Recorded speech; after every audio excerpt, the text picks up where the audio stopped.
Bonjour, dans cette vidéo, on va travailler cet exercice. Il faut étudier la différentiabilité de l'inversion matricielle.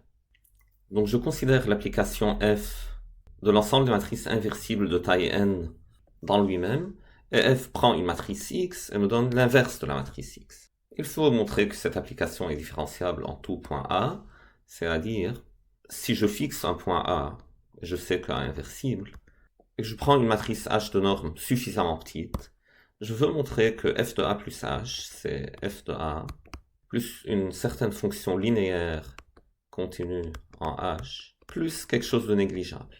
C'est-à-dire que l'inverse de la matrice A plus H, c'est l'inverse de A, plus une certaine fonction linéaire en H, plus quelque chose de négligeable.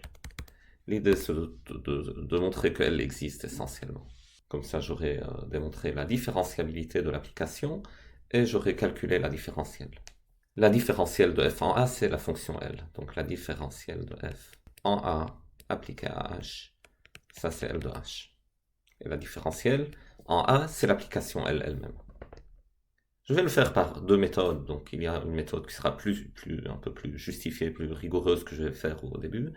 Et puis je vais présenter une autre méthode aussi, qui sera plus intuitive, on comprend un peu mieux ce qui se passe, mais un peu moins justifiée, qu'on peut rendre rigoureuse, mais je ne vais pas le faire dans cette vidéo.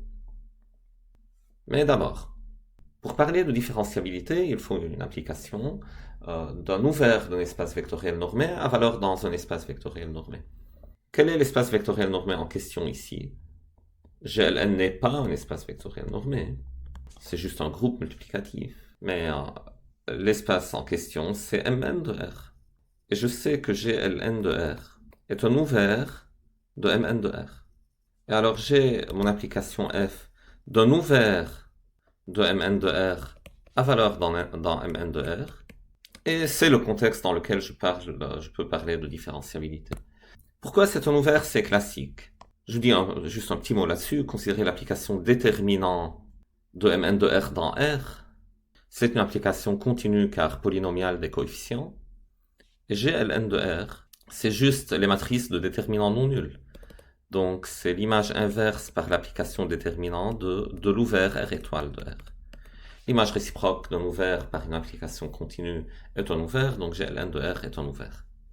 Deuxième chose à considérer, c'est quoi la norme sur Mn de R? Il faut un espace vectoriel normé pour pouvoir parler de continuité, de limite, de petit o, toutes ces choses-là. En fait, toutes les normes sont équivalentes sur Mn de R, parce que Mn de R est un espace vectoriel de dimension finie, sur R, dimension N2, toutes les normes sont équivalentes, et donc je peux choisir la norme que je veux, je peux travailler avec la norme que je veux, et il est pratique de travailler avec une norme matricielle, c'est-à-dire une norme sous-multiplicative. Donc on choisit de travailler avec une norme sous-multiplicative, c'est-à-dire qui vérifie, pour toute matrice Mn, norme de Mn, c'est plus petit que norme de M fois norme de N. Ce sera pratique plus tard dans les justifications, vous allez voir. Mais je dis ici qu'il existe de telles normes. Maintenant, comment on fait? Je fixe A dans GLN de R, donc A est inversible. Et je veux que norme de H soit suffisamment petite de telle sorte que A plus H appartient toujours à GLN de R. Je sais que GLN de R est un ouvert. Donc si A est dans GLN de R et H est une norme suffisamment petite, A plus H sera dans GLN de R. Et maintenant, je veux calculer f de A plus H, c'est-à-dire l'inverse de A plus H.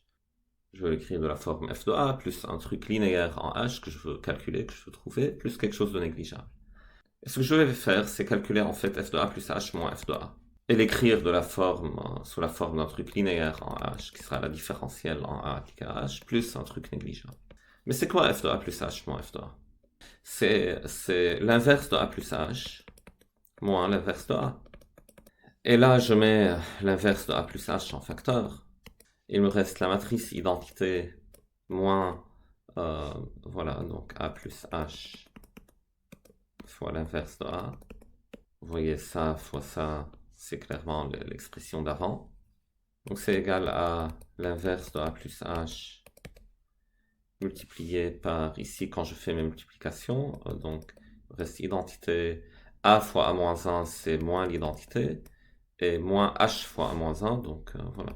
On reste h fois a moins 1. Donc c'est égal à moins l'inverse de a plus h fois h fois a moins 1.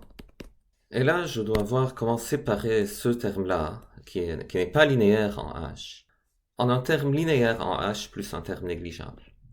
Et on doit essayer de deviner c'est quoi le terme linéaire ici, pour l'ajouter et le retrancher. Pensons à h comme étant un terme de norme très petite, très proche de 0. Donc tous les coefficients de h sont très petits. Alors que a, est, lui, inversible et fixé. Donc lorsque h devient très très petit, le a plus h sera comparable au a. Donc en première approximation, je peux dire que, voilà, approximer a plus h par a. Et donc tout ça sera approximé par moins a moins 1 fois h fois a moins 1. C'est comme on fait de l'analyse en général, je veux dire. Le terme dominant dans a plus h, c'est le a. J'écris le a. Le terme dominant dans le deuxième facteur, c'est le h. Dans le troisième, c'est a moins 1. C'est un peu ça l'idée. Et donc ce terme-là, c'est le truc que j'ajoute et je retranche.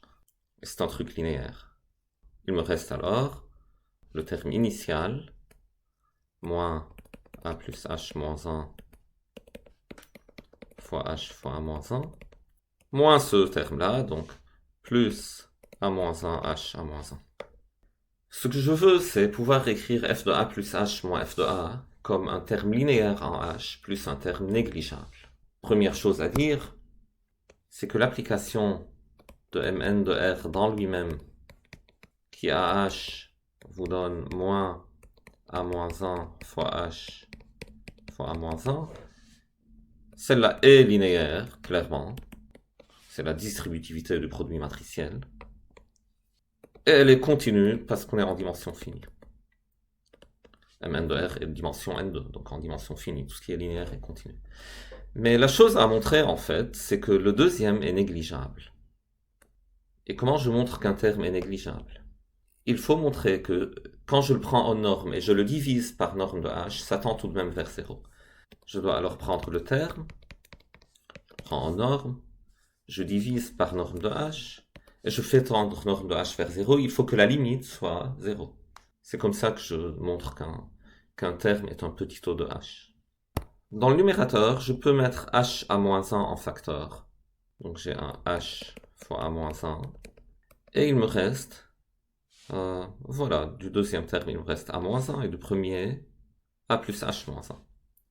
Donc a moins 1 moins a plus h moins 1. Ça, c'est le numérateur, je le veux en norme. Je dois diviser par norme de h. Maintenant, la sous-multiplicativité de la norme me dit que dans le numérateur, la norme du produit est plus petite que le produit des normes. Et le produit des normes, alors, c'est norme du premier terme, fois la norme du second, qui est la norme de h, fois la norme du troisième, qui est la norme de a-1. Et ça, je le divise par norme de h, et je fais mes simplifications ici. Je veux faire tendre norme de h vers 0, mais quand je fais ça, bon, le a-1 c'est un constant, c'est un terme constant, et ce terme-là, il tend vers 0. Pourquoi? Parce que l'application inverse est continue. Donc ça tend vers 0 lorsque norme de h tend vers 0. Car f, l'application inverse matricielle que j'ai appelée f, est continue au point A. Donc lorsque h tend vers 0, le a plus h s'approche de a. Donc l'inverse de a plus h s'approche de l'inverse de a. Et la différence des deux en norme alors tend vers 0. Et pourquoi l'application inverse matricielle est continue? Parce que les coefficients de l'inverse d'une matrice X sont des fonctions rationnelles des coefficients de X. X-1 c'est 1 sur déterminant de X fois la transposée de la comatrice. Donc fois une autre matrice dont les coefficients sont polynomiaux. Il faut intervenir que des sommes et des produits. Et le seul problème, ça peut être que voilà, que le dénominateur ici s'annule, mais je considère la fonction f sur GLN, donc c'est un ouvert, et tous les éléments de cet ouvert ont un déterminant non nul. Donc une fraction rationnelle et continue, voilà, quand elle est définie. Donc ça nous donne en fait ce qu'on veut. On a réussi à écrire l'inverse de a plus h moins l'inverse de a, comme une fonction linéaire en h plus une fonction négligeable. Et donc d'après la définition de la différenciabilité, f est différenciable en a. Et sa différentielle, c'est en fait le terme linéaire. Et la différentielle de f en a est l'application linéaire de Mn de R dans lui-même.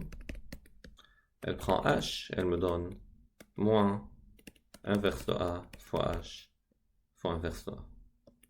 Maintenant, essayons de faire un petit calcul et retrouver ce résultat d'une façon un peu différente. Commençons par prendre l'exemple de l'inverse, mais pour les nombres. Donc je considère l'application de R étoile dans R étoile, qui prend X et vous donne l'inverse de X. Et maintenant, vous voulez estimer l'inverse de A plus H, où A est un nombre non nul. Donc f de A plus H, c'est 1 sur A plus H. Et là, je mets 1 sur A en facteur, j'écris 1 sur 1 plus H sur A. Et là, si H est suffisamment petit, je sais que H sur A en module, ça va être plus petit que 1. Et donc, ce terme-là, je peux l'écrire comme somme d'une série entière, sera 1 moins H sur A plus H2 sur A2 plus etc. Donc, dans les termes qui restent, je peux mettre H2 en facteur, il me reste quelque chose ici. Et donc ce sera 1 sur A moins H sur A2 plus H2 fois un certain terme. Donc le terme qui reste, si je le divise par H, ça tend tout de même vers 0 lorsque H tend vers 0, parce qu'il y a un H2 en facteur. Et donc le terme qui reste, c'est un petit o de H. Donc f de A plus H, c'est f de A, plus un terme linéaire en H, plus un terme négligeable en H. Et ce terme linéaire, c'est la différentielle de f en A appliquée à H. Est-ce qu'on peut généraliser cet argument pour le cas qui nous intéresse? Vous voyez l'analogie ici, ce terme-là, qui est A-1 fois H fois A-1, avec un signe moins. Et ici, c'est aussi A-1 fois A-1 fois H. C'est juste la même chose, mais avec les matrices, c'est pas commutatif, donc je peux pas regrouper les A-1. Donc je vais dire maintenant A est une matrice. Je vais la noter par grand A. Donc F de grand A plus grand H. Et H est une autre matrice. On n'a pas envie de noter l'inverse d'une matrice par 1 sur la matrice. Mais si je décide de le faire, juste pour l'analogie en fait, 1 sur A plus H, pour moi c'est la notation de la matrice inverse de A plus H. C'est juste une histoire de notation. Est-ce que c'est égal à 1 sur A fois 1 sur 1 plus H sur A? Là, il faut faire attention en fait.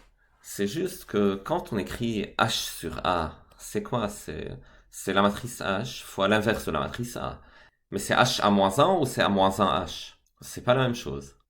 Donc c'est pour ça que ces notations-là, pour les matrices, c'est pas bien. Bon, la notation 1 sur A, ça passe. C'est A moins 1. Mais la notation H sur A, c'est pas bien. Parce que c'est pas clair si c'est A moins 1 H ou H à moins 1. Bon, pas besoin de le faire alors. Donc, je vais dire 1 sur A plus H, c'est A plus H moins 1. Je mets 1 en facteur à gauche. Il me reste la matrice identité plus A moins 1 H. Et tout ça, moins 1. M fois N moins 1, c'est N moins 1 fois N moins 1. Et donc ça donne l'inverse de la deuxième matrice fois l'inverse de la première matrice. Donc dans ma notation avec les fractions, pour faire une analogie avec ce qu'il y a en haut, ça aurait été 1 sur identité plus A-1H fois 1 sur A. Donc la multiplication par 1 sur A, c'est à droite, contrairement à ce qu'on avait écrit en haut. Donc la multiplication doit être par la droite. Maintenant le passage suivant, qui nous a permis de passer de ça à ça. Donc 1 sur 1 plus x, est-ce que c'est 1 moins x plus x2 moins x3? Oui, ça marche. Ça marche quand? Si norme de A-1h est plus petit que 1, l'inverse de l'identité plus A-1h sera l'identité moins A-1h plus A-1h au carré moins A-1h au cube, etc. C'est la même formule, fois A-1. Pourquoi ça? Parce que si, voilà, sous la condition que la norme est plus petite que 1, Cette série-là, c'est une série dans un espace vectoriel normé, dans Mn de R. Et c'est une série absolument convergente, parce que la somme des normes converge. La norme de A-1H, je l'appelle R. La norme du terme suivant, c'est par la sous-multiplicativité sera plus petit que R2. Le terme suivant, ça va être plus petit que R3, etc. Et donc la somme des normes sera majorée par la somme des Rn qui convergent. Donc cette série-là, c'est une série matricielle qui est absolument convergente. Donc convergente, c'est un théorème qui marche dans l'espace vectoriel normé complet. Donc dans Mn de R est complet, car il est de dimension finie sur R. Toute série absolument convergente est convergente, et on peut même démontrer avec les sommes partielles facilement que la somme de la série d'en bas, c'est voilà, le terme ici, le terme en haut, l'inverse de identité plus A-1H. Maintenant on développe, donc j'ai A-1 à droite, je multiplie par A-1, identité fois A-1 c'est A-1, moins cette fois, voilà, A-1, H A-1, plus les autres termes. Et c'est comme ça. L'inverse de A plus H, c'est l'inverse de A, plus ce terme linéaire en H, qui était le même qu'on avait trouvé avant, plus ce terme-là, et ce terme-là, on peut montrer qu'il est négligeable, en fait. Donc on peut faire fonctionner cet argument de façon tout à fait rigoureuse. Ce ne sera pas l'objet de cette vidéo, mais voilà, je laisse ça pour une petite réflexion. Du point de vue calcul formel, ça ressemble vraiment beaucoup à ce qu'on sait déjà faire sur les nombres, avec l'attention particulière qu'il faut mettre ici au fait que le produit matriciel n'est pas commutatif. Merci de votre attention. S'il y a des vidéos ou des thèmes que vous souhaitez que je traite, laissez-moi un petit commentaire et à bientôt.